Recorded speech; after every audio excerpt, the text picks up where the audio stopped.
Hi, how are you? All right.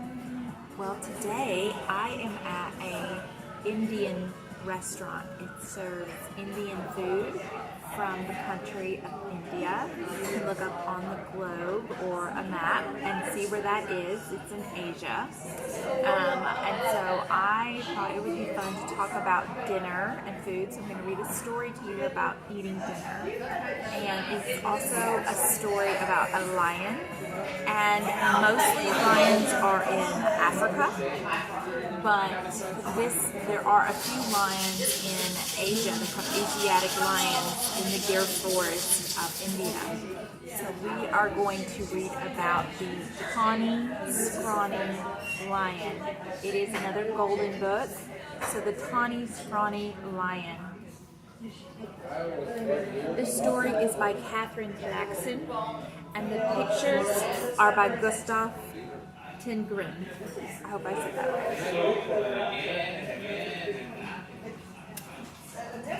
Once there was a tawny, scrawny, hungry lion who never could get enough to eat. Now, tawny is his color. So that's a tawny color, and then scrawny means he doesn't have a lot of meat on his bones. He's skinny, really skinny. You can see his ribs. You can count his ribs. That's not very healthy. No, that's not healthy. So, scrawny lion.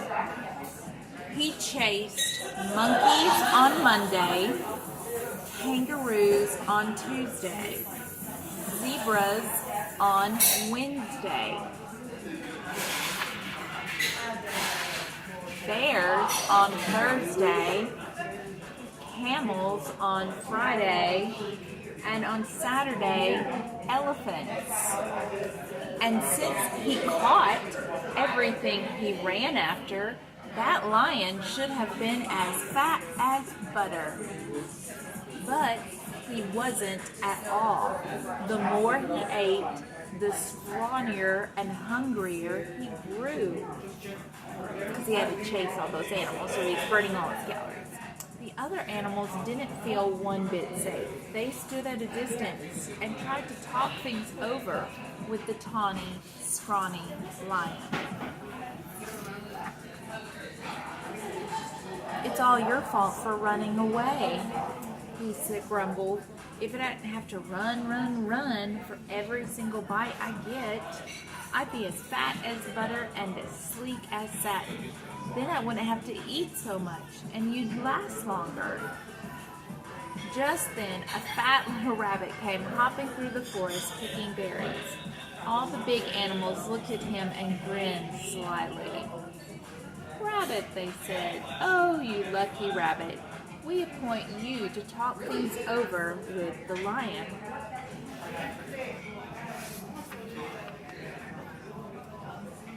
That made the rabbit feel very proud. "What shall I talk about?" he asked eagerly. "Any old thing," said the big animals. "The important thing is to go right up close." So the fat little rabbit hopped right up to the big hungry lion and counted his ribs. "You look much too scrawny to talk things over," he said. "So how about supper at my house first?" That's a very brave little rabbit.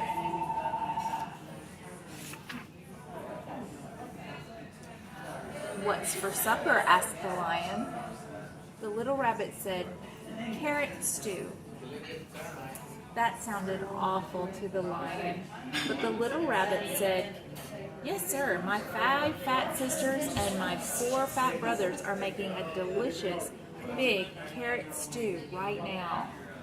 "What are we waiting for?" cried the lion, and he went hopping away with the little rabbit, thinking of 10 fat rabbits and looking just as jolly as you please. "Well," grinned all the big animals, "that should take care of Tawny Scrawny for today."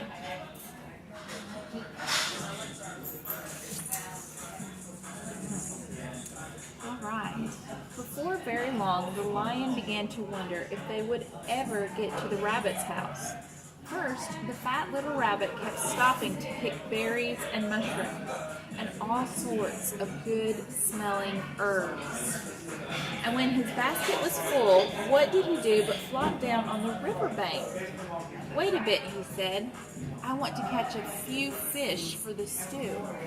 That was almost too much for the hungry lion.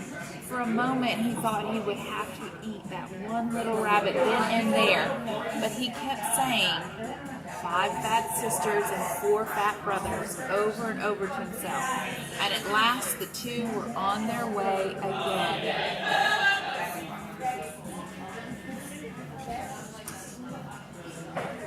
"Here we are," said the rabbit, hopping around a turn with the lion close behind him. Sure enough, there was the rabbit's house with a big pot of carrot stew bubbling over an open fire. And sure enough, there were 9 more fat, merry little rabbits hopping around it. When they saw the fish, they popped them into the stew along with the mushrooms and herbs. The stew began to smell very good indeed.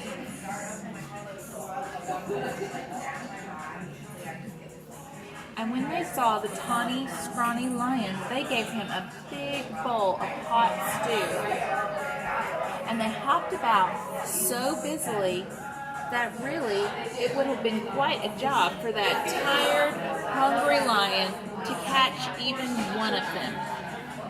So he gobbled his stew, but the rabbits filled his bowl again. When he had eaten all he could hold, they heaped his bowl with berries. And when the berries were gone, the tawny, scrawny lion wasn't scrawny anymore. He felt so good and fat and comfortable that he couldn't even move. Got his belly full. "Well, here's a fine thing," he said to himself. "All those fat little rabbits, and I haven't room inside for even one." He looked at all those fine fat little rabbits and wished he'd get hungry again. "Mind if I stay a while?" he asked. "We wouldn't even hear of your going," said the rabbits. Then they plumped themselves down in the lion's lap and began to sing songs. The brave rabbits. And somehow, even when it was time to say goodnight, that lion wasn't one bit hungry. Home he went through the soft moonlight, singing softly to himself. He curled up in his bed, patted his sleek, fat tummy, and smiled. When he woke up in the morning, it was Monday. Time to chase monkeys. But he wasn't one bit hungry for monkeys. He wanted some more of that tasty carrot stew. So off he went to visit the rabbits. On Tuesday, he didn't want kangaroos.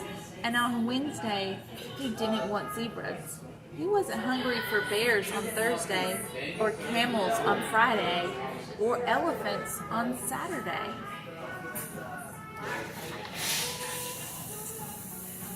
All the big animals were so surprised and happy.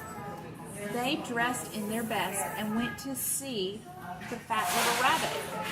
"Rabbit," they said, "oh, you wonderful rabbit, what in the world did you talk to the tawny, scrawny, hungry, terrible lion about?" The fat little rabbit jumped up in the air and said, "Oh my goodness, we had such a good time with that nice jolly lion that I guess we forgot to talk about anything at all." And before the big animals could say one word, the tawny lion came skipping up the path. He had a basket of berries for the fat rabbit sisters, and a string of fish for the fat rabbit brothers, and a big bunch of daisies for the fat rabbit himself. "I came for supper," he said, shaking paws all around.